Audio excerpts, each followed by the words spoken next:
Pieter Meyer is onlangs aangestel as voorsitter van die rooi vleisprodusenteorganisasie in die Vrystaat en hy is vandag in die ateljee met ons oor Pieter te gesels, as ook oor sy visie vir ons rooi vleisboer daar in die Vrystaat.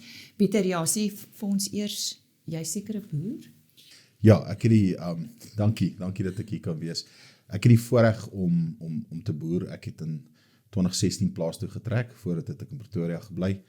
En ja, ons stoet met Simbras, en dan saai ons, en ons het 'n toetsstasie wat ons voerdoeltreffendheid toets op die plaas. Waar?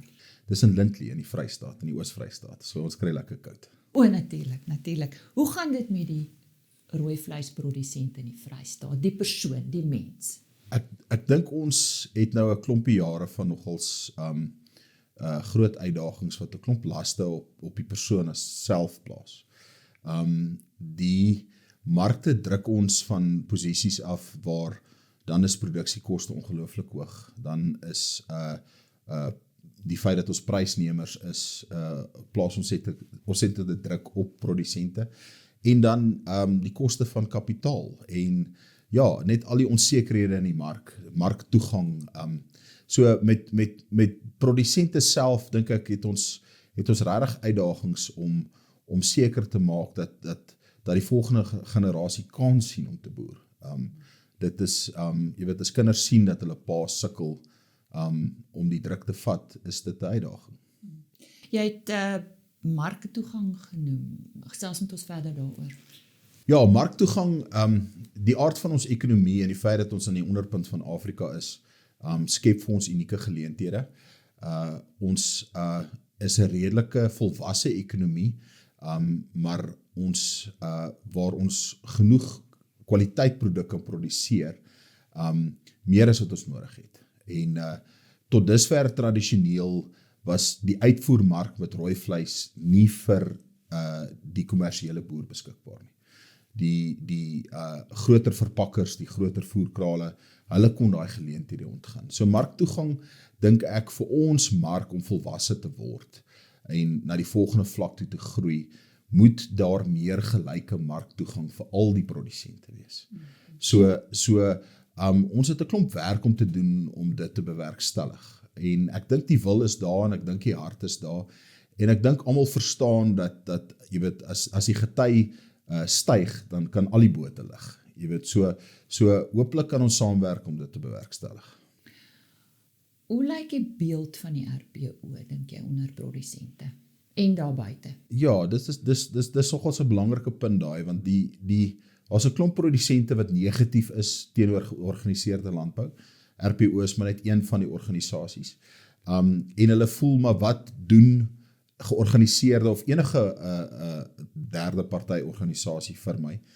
En my antwoord op die beeld van die RPO is eenvoudig. Dis jou RPO. As jy rooi vleis produseer, is dit jou organisasie.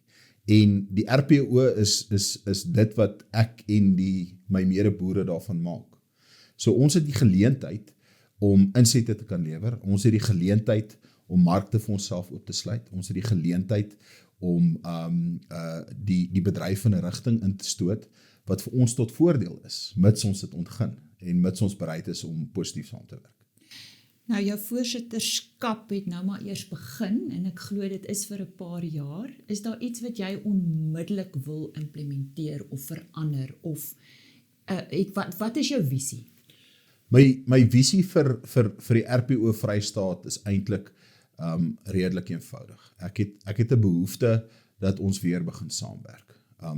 Ons het tans het ons agtergekom dat 'n klomp streke het apaties geraak, want mense het gevoel daar word nie iets gedoen om hulle te help nie. Die RPO doen nie noodwendig iets wat 'n verskil maak vir hom as produsent nie. Ek dink die RPO krisis of die back and claw krisis wat ons nou deurgaan, en die rol wat die RPO speel op plaaslike vlak met die verspreiding van enstofallokasies en die koördinering met die staatsveeartse en die privaatveeartse, kan boere prakties sien wat is die rol wat ons vervul. Daar was vir lank was daar nie strukture in plek nie. en die strukture begin nou in plek kom. En soos wat ons nou maar in Suid-Afrika geleer het, ons moet meeste van die goed vir onsself doen. Is dieregesondheid en biosekuriteit maar net nog 'n aspek daarvan. So ek wil graag sien dat die RPO daai rol in elke streek sal inneem en dat boere hulle hande sal opsteek en begin saamwerk sodat ons by 'n back-and-claw vrye status hopelik kan kom eendag weer. Dit sal regtig 'n groot vreugde in my hart bring. Nou ja, baie sterkte met jou nuwe rol en ook op die plaas. En dankie dat jy die tyd geneem het om by ons te kom kuier vandag, Pieter. Baie dankie, waardeer. Dit is dan Pieter Meyer, voorsitter van die RPO in die Vrystaat.